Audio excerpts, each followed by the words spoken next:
Hello everyone, I hope you are doing well. Today we will talk about how to fix or how to solve the problem of UltData app. We click on settings. In this page we click on apps, default apps, app settings. In this page you will search about the application of UltData and you click here.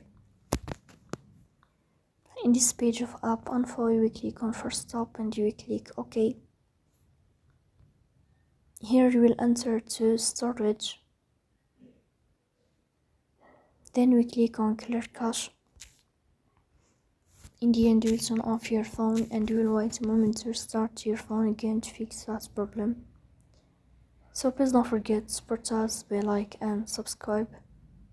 See you next time and thank you for your